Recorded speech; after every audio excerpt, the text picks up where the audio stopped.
biggest difficulties I had in my first relationship was that my friends, Caucasian friends, couldn't relate to the fact that I was dating an Asian man. They felt it was odd. They didn't feel they could communicate well with my first lover, who was Chinese, and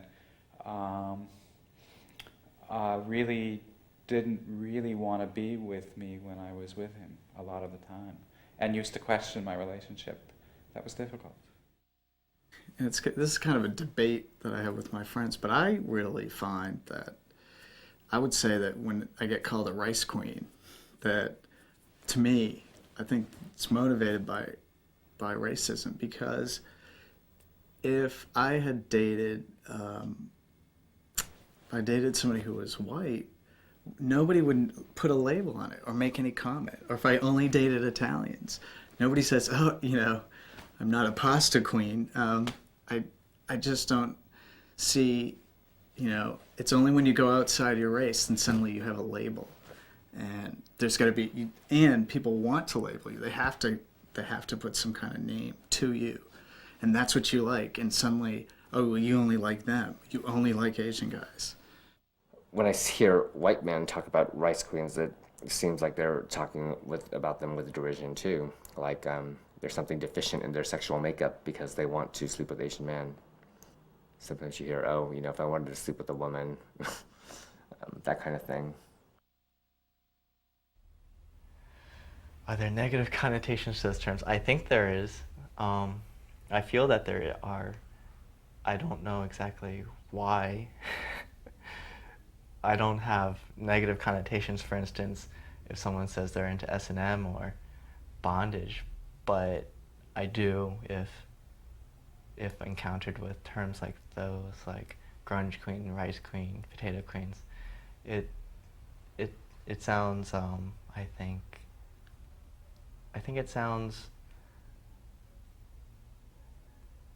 prejudiced, I know that when I first started dating Asians, I was derided by some of my friends. It's like, oh, you're a rice queen, and what's the matter with you? Aren't white men good enough? And at one point I was dating an African American, and again my friends were giving me grief about it, and they didn't stay my friends for very long beyond that, because I didn't feel, I like my friends to be supportive.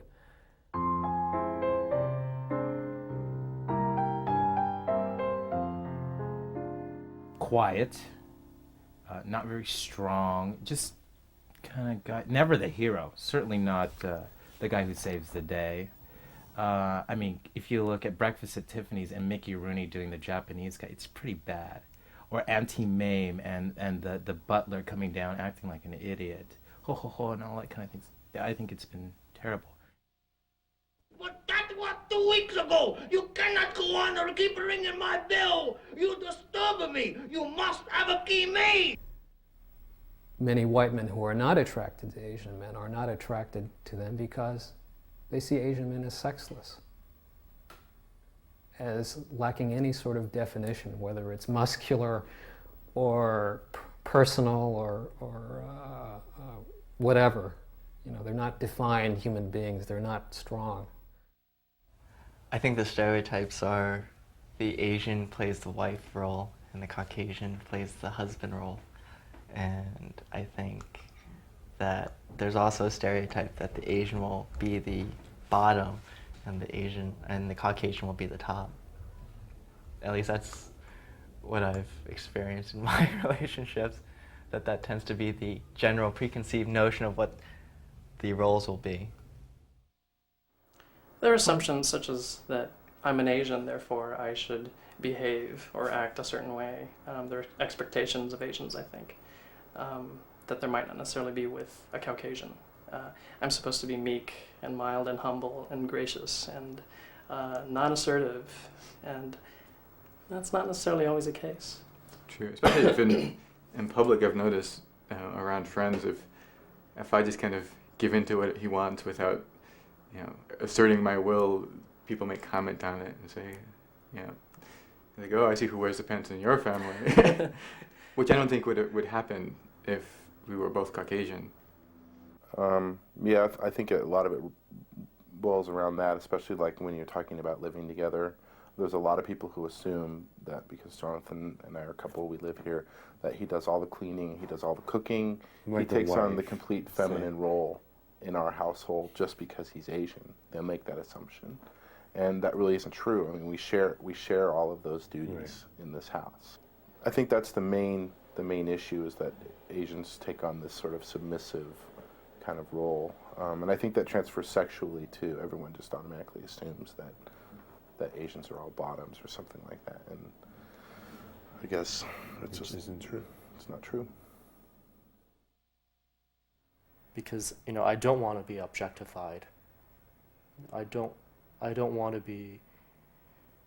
I think relationships are difficult to begin with, and gay relationships are even more so, and interracial gay relationships are next to impossible.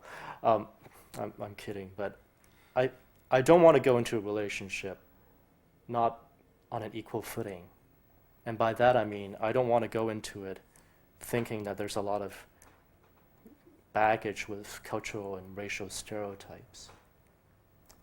True, you are attracted to who you are, and it might, somebody are attracted to you initially on a physical basis. So, but once we get past that, I want to make sure that the attraction is based on who I am, as opposed to who somebody thinks I am or somebody thinks I should be.